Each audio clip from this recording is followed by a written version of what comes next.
So, welcome back to Senior Moments, Session 2. And again, today we have Judy Blair, who is the founder and CEO of Keepsake Pics. And today we're actually going to talk about a little bit more about sorting and storing photos. So, Judy, welcome back. Thank you. Nice to It be is, back. it's so good to have you. So let's delve right into it. Tell us, what is the best way to sort old photos? Well, by now, because last time we talked about gathering all your photos together in one place. And let's start, first of all, with all the loose paper photos that you have. Okay. Of course, my guideline, no matter which type of photo mess you're dealing with, is to organize everything by date. Okay. And when you're dealing with loose paper photos, it's going to be a little bit more of a challenge. So I think you just start maybe pulling the photos out, and maybe you have little stickies with years or something. So you, or decades. And so just start sorting them according to the decade. And then once you get all those photos, now some are going to be hard to do, like if you have pictures of your grandmother and they're not dated. You just kind of have to look at them and go by, you know, when she looked the youngest and when she looked like she was middle age. And, you know, so you have to do a lot of guessing when that happens. So you just do the best you can. And then with the photo albums, usually people put photos in their albums according to year and date. So that will be a whole lot easier when you take the photos out of the albums.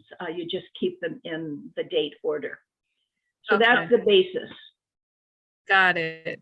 So, so once we sort them by year, decade, or whatever the case may be, what's the best way to store them? Like, how should we store them in the meantime before we actually transition them into a photo, legacy video, or whatever else we're going to do with them next?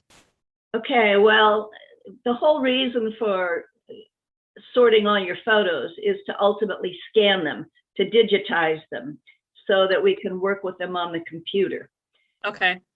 The first thing I did with mine was, when I would get 1 year together, I would rubber band them so they didn't fall apart, and put a little sticky or a note or something to say what year or decade it was.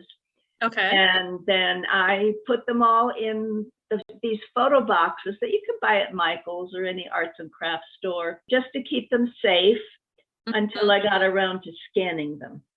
Okay, got it. And you mentioned earlier about, you know how some people have like the older photos that are probably at least 80 years old and they may be a little fragile.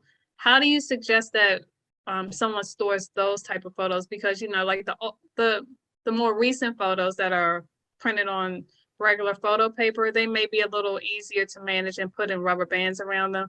But those really delicate photos, what are your suggestions in terms of storing those once we get them out of the photo book?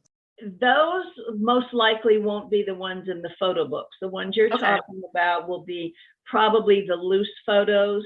And I would put them in a flat folder if you have one big enough, but keep them flat and keep them protected, because as you said, they are fragile. And you could put a sticky note on the front of the folder identifying what they are. Okay, so now we've talked about the regular, like old school type of photos. Now, some people still have tons of digital photos that some people are tech savvy and they have tons of digital photos. Do you have any suggestions in terms of how to start sorting and storing those photos? Like, I know with iPhone, on your phone, they will tell you the date that the photo was taken. Right. And so when I take mine from iCloud, and copy them into folders on my computer. Oh, okay. And keep in mind, like if you're using an iPhone with iCloud storage, if you delete a photo from your iCloud, it's gone from your phone. And vice versa, if you delete it from your phone, it's gone from your iCloud. Okay. So if you want the photos to stay on your phone, you copy them from your iCloud storage onto a folder on your computer. Okay. And you just keep copying them by dates until you get all the ones you want. They can be as refined as year, month, and date. Okay. Got it. Okay. So now you have given us a really good snapshot in terms of how to store and sort both regular photos as well as digital photos. And the next time we'll talk about something else, which is even more exciting, which will be family legacy videos. So I'm really looking forward to that. But Judy, thank you again for sharing your knowledge about sorting and storing photos. And we look forward to our next session next week. Okay.